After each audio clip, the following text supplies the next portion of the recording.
Ida dari Prodi Sarjana Keperawatan tingkat 1B Stikes Utama Abdi Husada Tulungagung. Di sini saya akan melakukan penyuluhan. Tujuan dari penyuluhan kesehatan yaitu untuk mencapai hidup sehat dengan cara mempengaruhi perilaku masyarakat, baik secara individu ataupun kelompok, dengan menyampaikan pesan. Di sini saya akan melakukan penyuluhan tentang gangguan reproduksi pada wanita usia subur. Setiap bulan, secara periodik, seorang wanita normal mengalami menstruasi. Di dalam menstruasi terkadang disertai nyeri haid.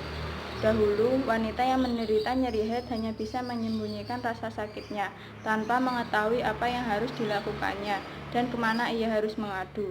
Keadaan itu diperburuk oleh orang di sekitar mereka yang menganggap bahwa nyeri haid adalah rasa sakit yang dibuat-buat oleh wanita. Bahkan, beberapa orang menganggap bahwa wanita yang menderita nyeri haid hanyalah wanita yang mencari perhatian atau kurang diperhatikan. Anggapan seperti ini sudah mulai hilang beberapa tahun yang lalu. Sekarang baru diketahui bahwa nyeri haid adalah kondisi medis yang nyata yang diderita wanita. Oleh karena itu, saya akan melakukan penyuluhan terhadap wanita usia subur mengenai gangguan reproduksi yang pernah dialaminya, agar mereka mengetahui gangguan-gangguan reproduksi serta dapat mengantisipasi apabila terjadi gangguan-gangguan reproduksi tersebut.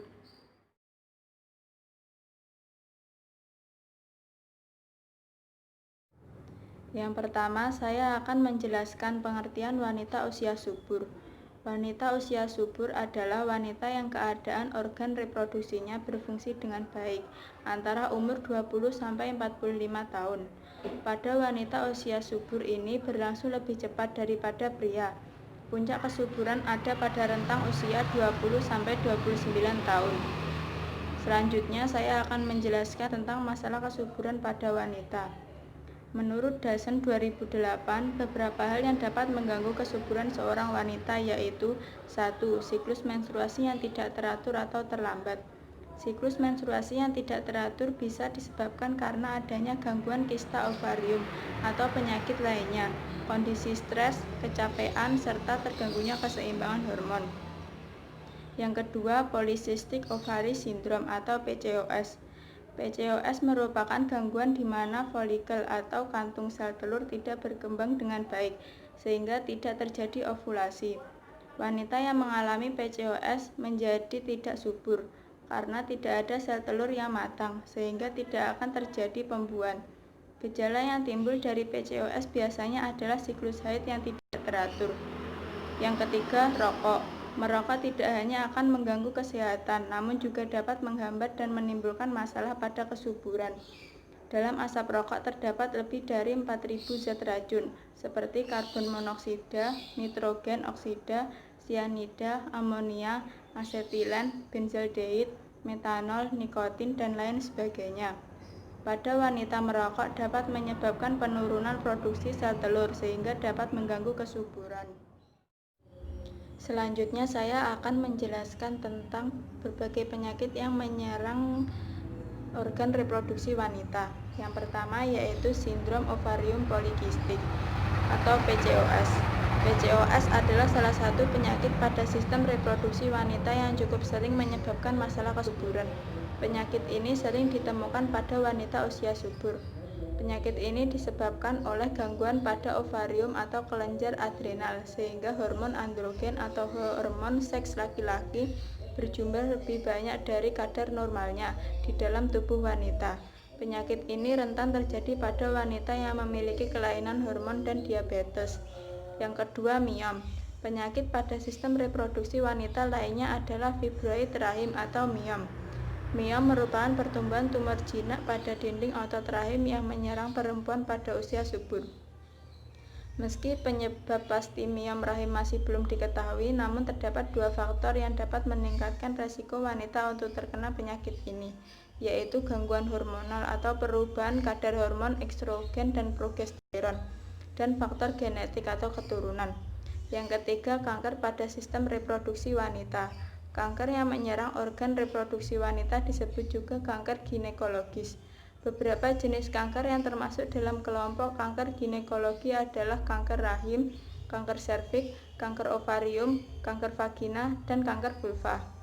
Yang keempat, endometriosis. Endometriosis merupakan kondisi jaringan rahim atau endometrium yang ditemukan di luar rahim, seperti pada ovarium dan saluran telur. Penyakit ini menyerang sistem reproduksi wanita pada usia subur. Yang kelima, radang panggul. Penyakit radang panggul disebabkan oleh infeksi yang menimbulkan peradangan pada organ reproduksi wanita. Penyakit ini biasanya terjadi akibat masuknya bakteri dari vagina ke panggul, lalu menimbulkan peradangan di daerah tersebut. Penyakit radang panggul ini juga bisa disebabkan oleh infeksi menular seksual seperti gonore. Yang keenam, sistitis. Sistitis adalah peradangan di kandung kemih yang menimbulkan rasa nyeri ketika buang air kecil. Sistitis disebabkan oleh infeksi dan non-infeksi. Sistitis yang disebabkan oleh infeksi atau disebut dengan infeksi kandung kemih paling sering disebabkan oleh E. coli. Bakteri ini sebenarnya normal dan tidak berbahaya jika ada di usus. Namun, ketika masuk ke kandung kemih, bakteri ini bisa menyebabkan peradangan. Sistitis yang disebabkan oleh non-infeksi umumnya disebabkan oleh kerusakan atau iritasi pada kandung kemih. Hal ini dapat dipicu oleh bahan kimia yang mengiritasi, penggunaan kateter urin dalam jangka waktu yang lama, serta efek samping radioterapi atau kemoterapi. Selanjutnya saya akan menjelaskan cara menjaga kesehatan reproduksi wanita. Yang pertama, bersihkan organ intim dengan benar. Cara membersihkan vagina yang benar adalah dengan membasuhnya dari depan ke belakang, terutama setelah buang air kecil dan besar. Jika dibersihkan dengan tidak tepat, kuman dari anus bisa terbawa menuju vagina. Hal ini bisa menimbulkan infeksi pada vagina. Selain itu, disarankan untuk tidak menggunakan sabun khusus kewanitaan yang mengandung alkohol, pewangi, atau antiseptik. Sabun jenis tersebut dapat menyebabkan iritasi dan membunuh bakteri normal di vagina. Yang kedua, konsumsi makanan sehat. Konsumsilah makanan sehat dan bergizi seimbang, agar tubuh mendapatkan energi dan nutrisi yang dibutuhkan untuk menunjang kesehatan organ reproduksi. Beberapa asupan nutrisi yang penting bagi kesehatan reproduksi wanita adalah protein, lemak sehat, antioksidan, serat, serta vitamin dan mineral seperti selenium, folat, zat besi, dan zinc. Nutrisi-nutrisi tersebut bisa diperoleh dari buah-buahan, sayuran, kacang-kacangan, susu, telur, daging, dan ikan. Selain itu, hindari konsumsi makanan cepat saji dan cukupi juga kebutuhan cairan tubuh dengan mengonsumsi sekitar 8 gelas air per hari. Jika suka mengonsumsi kafein, batasi agar tidak melebihi 2 cangkir kopi per hari. Yang ketiga, kelola stres. Stres berlebihan dapat berdampak pada depresi, gangguan cemas, hingga gangguan kesuburan. Oleh karena itu, penting untuk mengurangi stres agar tidak berdampak lebih lanjut pada kesehatan reproduksi.